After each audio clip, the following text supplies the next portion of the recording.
രാവിലെ തന്നെ എണീച്ച് ക്യാമറ ഒരു സ്ഥലത്ത് സെറ്റാക്കി ഇനി എന്ത് ചെയ്യണം എന്നുള്ള ആലോചനയിലാണ്. എന്തായാലും വണ്ടിയിലുള്ള സാധനങ്ങളൊക്കെ ഒന്ന് ലെവലാക്കി വെക്കാന്ന് വിചാരിച്ച് വാൻ എടുത്ത് നേരെ പുറത്തേക്ക് ഇട്ടു. ശേഷം ബ്രേക്ക്ഫാസ്റ്റും കാര്യമൊക്കെ കഴിച്ച് നിങ്ങൾ വിചാരിക്കുന്നുണ്ടാവും ഇവൻ എന്തിനാ ഈ വെയിലത്ത് ജാക്കറ്റ് ഇട്ട് നടക്കുന്നത്. രാവിലെ ആണെങ്കിലും വെയിലുണ്ടെങ്കിലും അത്യാവശ്യം നല്ല തണുപ്പുണ്ട്. ഓരോരുത്തരായിട്ട് ഓണായിട്ട് ഇതാ ഡ്യൂട്ടിക്ക് പോകാൻ ഇറങ്ങിയിട്ടുണ്ട്. നമ്മളെ പാർക്കിങ്ങിൽ ഒരു 2 ദിവസം വണ്ടി ഓടിച്ചു കഴിഞ്ഞാൽ എച്ചോ എല്ലോ എമ്മോ ഡ്രൈവിംഗ് ടെസ്റ്റിന് പോയാൽ എന്ത് വെള്ളം എടുക്കുക. ഫാമിന്റെ മുതലാളി രാവിലെ തന്നെ എത്തിയിട്ടുണ്ട്. രാവിലത്തെ ഇവിടുത്തെ കാഴ്ച എത്ര പറഞ്ഞാലും മതി വരില്ല. അത്ര സുന്ദരമായ കാഴ്ചകളാണ് രാവിലെ ഇവിടെ കാണാൻ കഴിയുക. ഫാമിൽ വർക്ക് ചെയ്യുന്നവരൊക്കെ രാവിലെ തന്നെ സുബഹി നിസ്കാരം കഴിഞ്ഞ പാടെ തന്നെ ജോലിക്ക് ഇറങ്ങും. ഞാനും വർക്കിന് പോയിക്കൊണ്ടിരിക്കുകയാണ്. വർക്ക് കഴിഞ്ഞതിന് ശേഷം ജിമ്മിൽ പോകണം. ഞാനും എന്തോ കാര്യമായിട്ട് ആലോചനയിലാണ്. ഈ വീഡിയോ എഡിറ്റ് ചെയ്യുമ്പോൾ ഞാനും ആലോചിച്ചു ഞാൻ എന്തായിരിക്കും ആലോചിച്ചെന്ന് ഒരു പിടിയില്ല. ക്ലാസ്സിലൂടെ പുറത്തേക്ക് നോക്കുമ്പോൾ നമ്മളെ പങ്കാളിയും കണ്ടു. ഇവിടെ ഇട്ടത് അടുപ്പിച്ചിട്ട് നമ്മളത് അമ്മാമിൽ മുട്ടിയാലും പ്രശ്നമില്ല.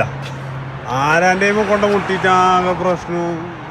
ഡ്യൂട്ടി എല്ലാം കഴിഞ്ഞ് നേരെ ജിമ്മിലേക്ക്. ഇനി എന്ത് തിരക്കുണ്ടെങ്കിലും വർക്കൗട്ടിനായിട്ടുള്ള സമയം നമ്മൾ മാറ്റി വെക്കുന്നുണ്ട്. ജിമ്മിൽ പോയി കഴിഞ്ഞ് കഴിഞ്ഞാല് ഫോണിൽ എന്തോ ബാധ കയറും. വെറുതെ കുറെ ഫോട്ടോസും വീഡിയോസും ഒക്കെ എടുത്തുകൊണ്ടിരിക്കും. സമയം ഏകദേശം ഉച്ചക്ക് 12:30 മണിയായിട്ടുണ്ട്. Time is over. നേരെ റൂമിലേക്ക് വെച്ച് പിടിക്കണം. പോയിട്ട് പല പണികളും ഉണ്ട്. അപ്പൊ ആദ്യമായിട്ട് നമ്മളെ വീഡിയോ കാണുന്ന സുഹൃത്തുക്കള് ഫോളോ ചെയ്യാൻ മറക്കല്ലേ.